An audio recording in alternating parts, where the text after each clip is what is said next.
সাত আসমান সাত জমিন এবং সাত আসমান সাত জমিনে যা কিছু আছে সব জিনিসের স্রষ্টা আমার আল্লাহ। আর দুনিয়াতে যা কিছু তৈরি হয়েছে আল্লাহ ব্যতীত সবকিছু হলো মখলুক।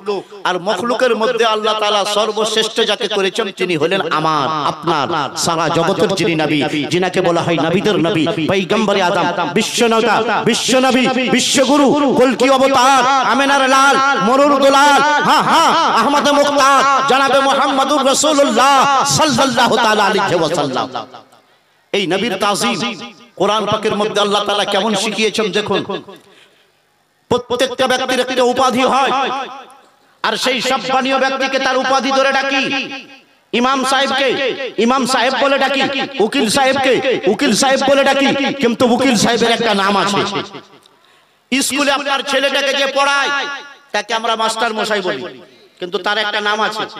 তার নাম যদি আব্দুর রহমান হয়, আব্দুর রহমান শুনো, কেউ বলবে না।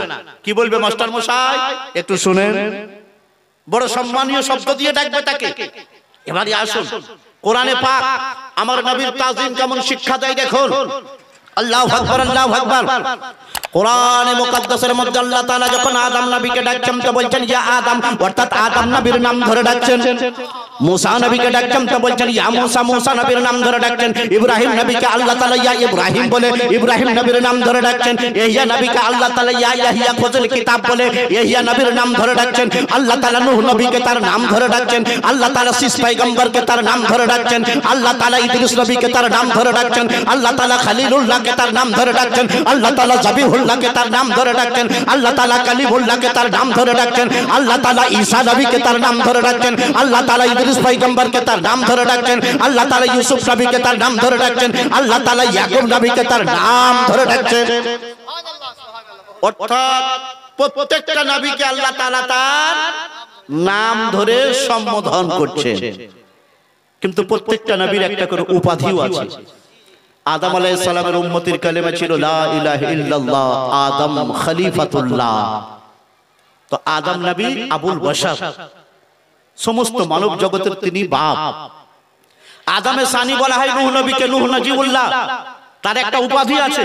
কিন্তু আল্লাহ তাআলা খালিক এবং মালিক তিনি ডাকবেন, কারণ যে বড় হয় বাপ ছেলেকে নাম ধরে ডাকবে, কিন্তু ছেলে বাপকে নাম ধরে ডাকতে পারে না।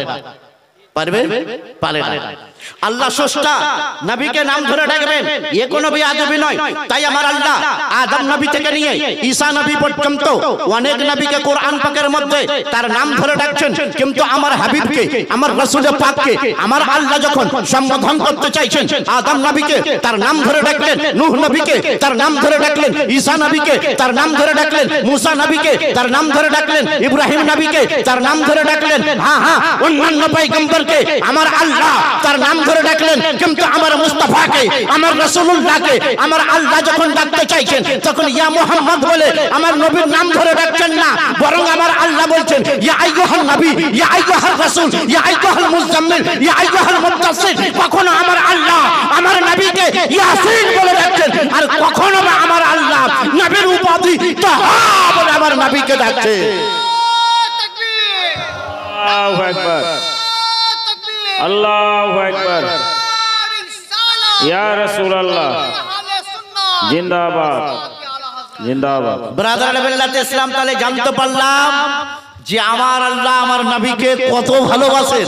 তিনি খালিক, তিনি মালিক, তিনি স্রষ্টা। আমার নবীকে নাম ধরে ডাকতে পারতেন, কিন্তু উকিল সাহেবকে তার নাম ধরে ডাকি না, মাস্টার মশাইকে তার নাম ধরে ডাকি না, তার সম্মানার্থে। ঠিক সেই রকম আমার আল্লাহ আমার নবীর নাম ধরে ডাকছেন না, বরং নবীর উপাধি ধরে ডাকছেন। সাহাবায়ে কেরাম আমার নবীর কেমন তাজিম করতেন, এই একটা হাদিস বলি, আমি আমার প্রসঙ্গের দিকে এগিয়ে যাব। বিখ্যাত হাদিসের কিতাব বুরকানি আলাল মাওয়াহিব 6 খণ্ড পাতা নাম্বার 315 এর মধ্যে হাদিসটা লেখা। আন উরওয়া বিন মাসউদ সাকাফি قال لقد وفدت على قيصر وقسرى والنجاشي والله ما رايت ما يعظم اصحاب محمد محمدا وان يتوزق قد يقتلون لوجهه وان يتنقب نقبه الا وقعت في يد الرجل فادلكوا في جلده وجسده। মক্কার একজন, তখন তিনি কাফের ছিলেন, পরে মুসলমান হয়েছে। এই মহান ব্যক্তির নাম হলো উরওয়া বিন মাসউদ সাকাফি। ইনি বিশ্বের রাজনীতিতে বিচক্ষণ নাম কামিয়েছিলেন। এই উরওয়া বিন মাসউদ সাকাফি একজন বিচক্ষণ রাজনীতিবিদও ছিলেন, মুসলমান। আল্লাহর নবী আমার যখন 6 হিজরিতে কিছু সাহাবায়ে কেরামকে নিয়ে কাবা শরীফ জিয়ারতে যাচ্ছিলেন, কাবা তোমার জিয়ারত করব আমি, আল্লাহ আল্লাহ সেই কাবা। একদিন মা আমেনা আমার নবীজিকে কোলে নিয়েছেন, জোরে বলুন সুবহানাল্লাহ। নবীজির আম্মি জান নবীজিকে কোলে নিয়েছেন, বাবারাই চলো চলো। নবী আমার কোলে আছেন, নবী আমার শিশু অবস্থায় আছেন। মা আমেনা বলছেন, কাবারে সারা বিশ্ব থেকে লোক আসে তোমার জিয়ারতের জন্য, কাবারে তোমার তাওয়াফ সবাই করে। বিখ্যাত কিতাব তাফসীরে মুজহারির মধ্যে আল্লামা কাজী সানাউল্লাহ পানিপত্তি রাহমাতুল্লাহ আলাইহি ঘটনাটা লেখেন। মা আমেনা চলেছেন কোলে নিয়ে, মা আমেনার কোলে দুনিয়ার কোন সাধারণ ব্যক্তি নয়, মা আমেনার কোলে যিনি আছেন তিনি নবীদের সরদার, তিনি আল্লাহর হাবিব। তিনাকে দেখে সূর্য পর্যন্ত লজ্জা পায়, তিনাকে দেখে চাঁদের রশ্মি পর্যন্ত লজ্জা পায়। চাঁদ সূর্য আমার নবীর সামনে চমকাতে পারত না, চাঁদের আলো মিশ্রিত হয়ে যেত, সূর্যের আলো মলিন হয়ে যেত, আর আমার নবীজির নূর ঝলঝল করে জ্বলতো। সেই নবীজিকে নিয়ে দয়ার নবীকে কোলে নিয়ে মা আমেনা এক পা দুই পা করতে করতে কাবা শরীফের নিকটে গেলেন, আর বলছেন, কাবারে তোমাকে জিয়ারত করার জন্য সবাই আসে, তাই আমি মুস্তাফার মা, আমি নবীজির মা, আমি দয়ার রাসূলের মা, আমার লালকে নিয়ে তোমার জিয়ারতের জন্য এলাম।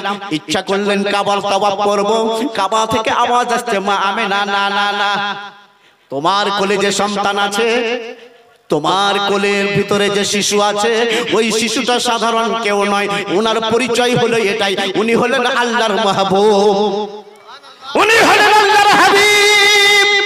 ওয়া আমানা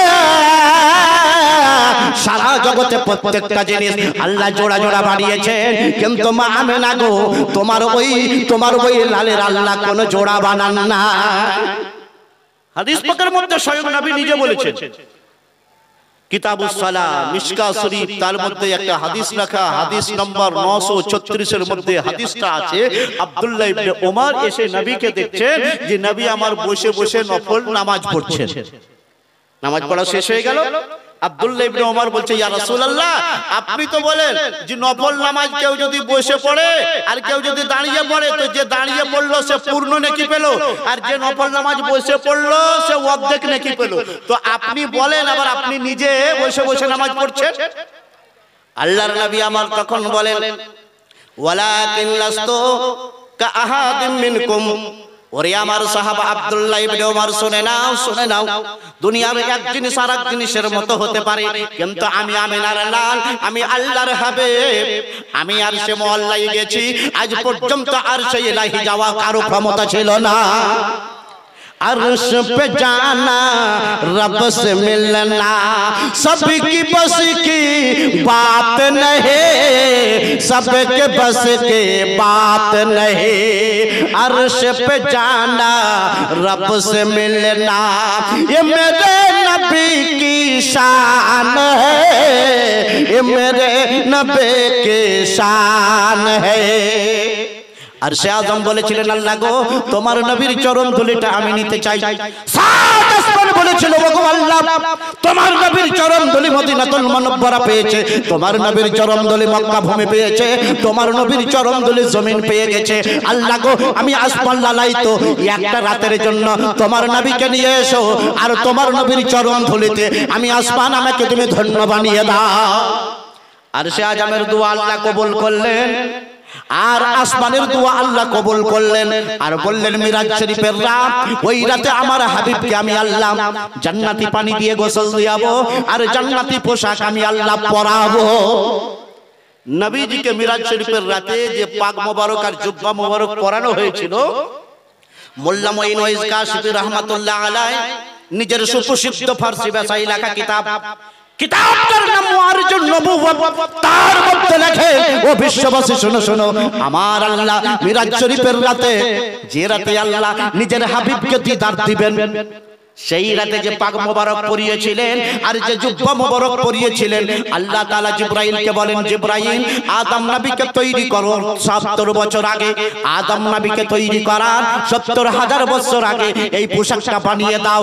সেই পোশাক যেটাকে আমার আল্লাহ মিরাজ শরীফের রাতে আমার নবীকে পরাবেন, আদম নবীকে তৈরি করার 70,000 বছর আগে আমার আল্লাহ বানিয়ে জান্নাতে রেখেছিলেন। আর যখন সময় হলো জিবরাইলকে বললেন, জিবরাইল যাও যাও এই পোশাকটা নিয়ে গিয়ে আমার হাবিবকে দিয়ে দাও, আর আমার হাবিবকে পাক মোবারক পরিয়ে দাও, আর আমার হাবিবকে জুব্বা মোবারক পরিয়ে দাও। মুসলমান, তাহলে এই নবীর মর্যাদা আল্লাহ পাকের দরবারে কত দেখো।